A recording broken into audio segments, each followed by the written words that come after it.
Good morning बच्चों।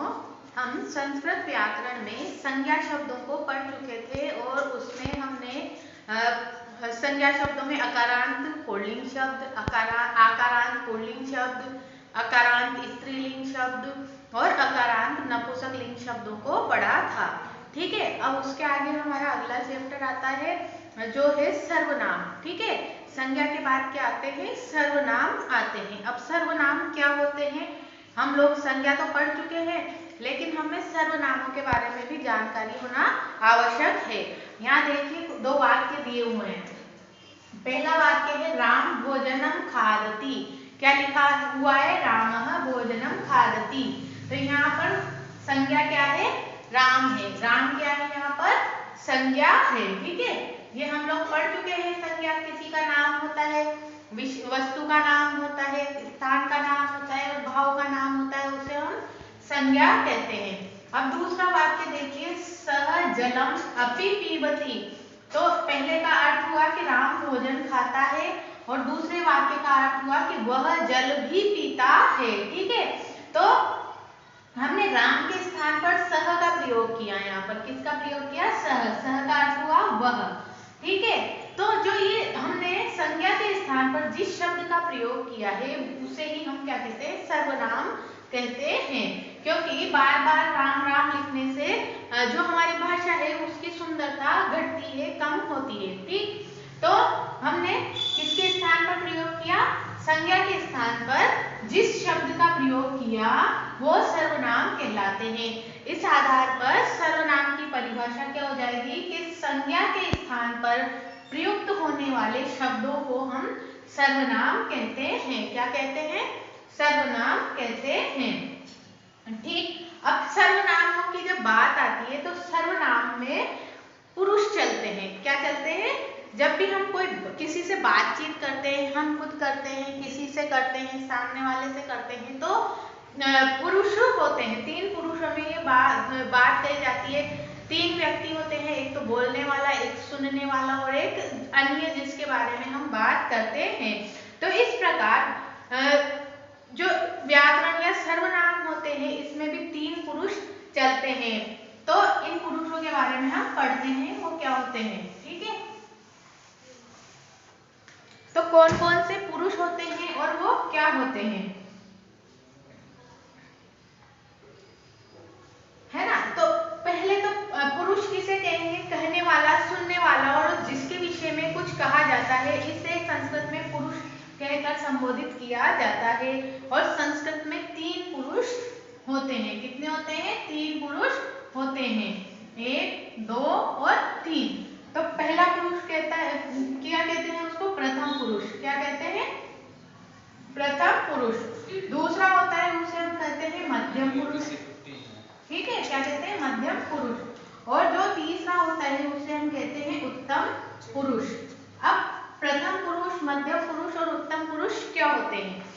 तो प्रथम पुरुष क्या होता है कि जिस सर्वनाम शब्द का प्रयोग किसी अन्य व्यक्ति के लिए किया जाता है, जिस सर्वनाम शब्द का प्रयोग किसी अन्य व्यक्ति के लिए किया जाता है, संस्कृत में उसे प्रथम पुरुष कहते हैं। जैसे कि सह। सह मतलब होता है वह, है ना? सह का अर्थ क्या हो जाएगा? वह। अब वह, हम दो व्यक्ति बात कर रहे हैं, हम, है ना, मैं और आप लोग बात कर रहे हैं। ठीक है, तो हम किसी और के बारे में कर रहे हैं तो उसके लिए हम क्या प्रयोग करेंगे? सह या वह का प्रयोग करेंगे। ठीक है, तो उसे हम क्या बोलेंगे? प्रथम पुरुष बोलेंगे।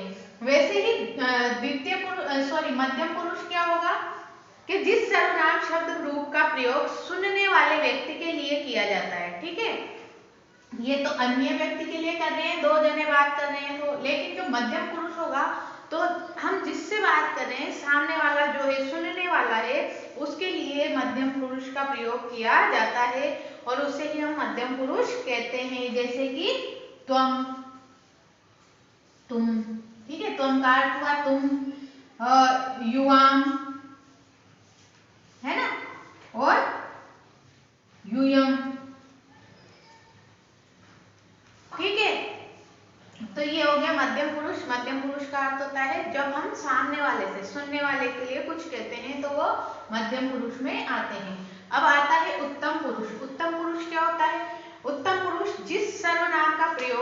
बोलने वाला कर्ता स्वयं अपने लिए करता है उसे उत्तम पुरुष कहते हैं। ठीक है, बोलने वाला जब अपने लिए कुछ शब्दों का प्रयोग करता है तो उसे हम क्या कहते हैं, उत्तम पुरुष कहते हैं। जैसे अहम मतलब कि मैं,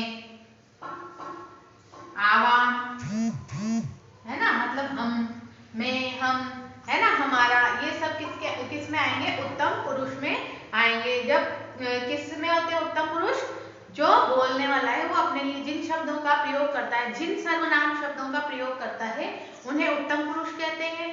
मध्यम पुरुष सामने वाला, जो सुनने वाला है उसके लिए हम जब प्रयोग करते हैं जिन शब्दों को, सर्वनाम शब्दों को, उन्हें हम मध्यम पुरुष कहते हैं। और प्रथम पुरुष किसे कहते हैं, जो हम अन्य पुरुष के लिए, अन्य व्यक्तियों के लिए बात करते हैं और उसमें जिस सर्वनाम का प्रयोग करते हैं उसे हम क्या कहते हैं, प्रथम पुरुष कहते हैं।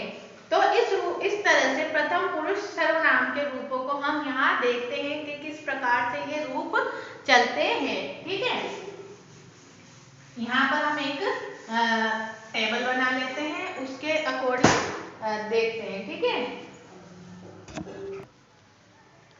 तो देखते हैं इसमें प्रथम पुरुष सर्वनाम शब्दों के रूप में प्रथम पुरुष जिसे हम कहते हैं तत्, वह, है ना, जो अन्य पुरुष के लिए हम प्रयोग करते हैं। तो वह जो सर्वनाम है वो पुल्लिंग में, स्त्रीलिंग में, नपुंसकलिंग में, एक वचन में, द्विवचन में और बहुवचन में किस प्रकार से प्रयोग किया जाता है ये यहाँ पर दिया गया है। ठीक है, तो सबसे पहले तो वह को हम बोलेंगे सह।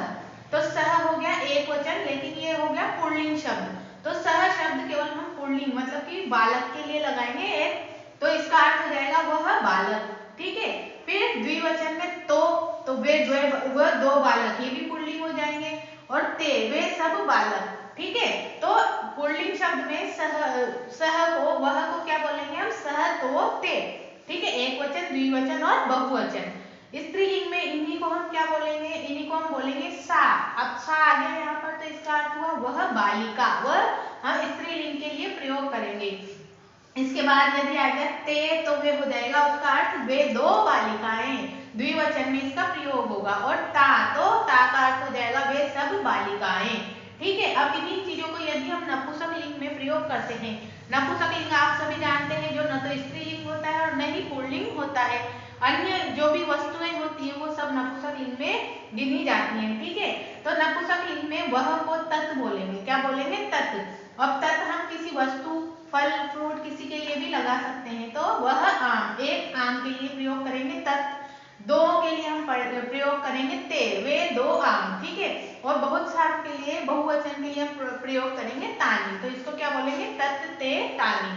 ठीक, तो इसी प्रकार से जो हमारे शब्द रूप होते हैं ये इसमें चलते हैं। जो सर्वनाम शब्द होते हैं ये तो केवल तत् के लिए था, वह के लिए था। ठीक है, अब इसमें एतत्, एतत् यह के लिए भी इसी प्रकार से वचन चलते हैं। ठीक है, किसके लिए चलेंगे अब यहाँ पर वचन, एतत्। एतत् का अर्थ होता है यह।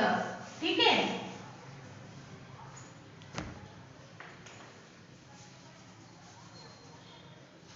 एतत्, एतत् का मतलब होता है यह। यह के लिए कैसे चलेंगे, नियम अपने देखना, स्त्रीलिंग पुल्लिंग में, पुल्लिंग में क्या बोलेंगे, एषः, एषः, एतो, एते, मतलब कि एक लड़का, यह लड़का, वे लड़के, वे दो लड़के और वे बहुत सारे लड़के। इसका अर्थ ये हो जाएगा, स्त्रीलिंग में हो जाएगा इसका एषा, एते और एता। क्या हो जाएगा, स्त्रीलिंग में एषा, एते, एता। यही नपुंसकलिंग में हो जाएंगे एतत्, एते और एतानी। ठीक है, ये क्या हो जाएगा, नपुंसकलिंग के लिए इसका प्रयोग किया जाएगा। अब आगे आता है आपका किम। किम मतलब कौन और क्या, कौन और क्या कैसे चलेंगे, ये भी स्त्रीलिंग, पुल्लिंग, नपुंसकलिंग में अलग अलग चलते हैं। ठीक है, तो इसमें कैसे चलेंगे, किम, किम का अर्थ हो जाएगा क्या।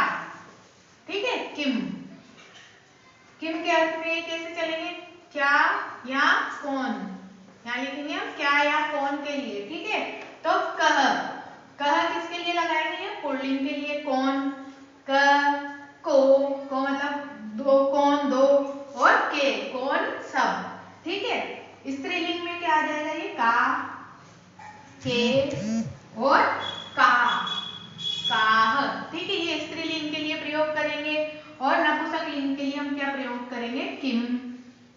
के और कानी।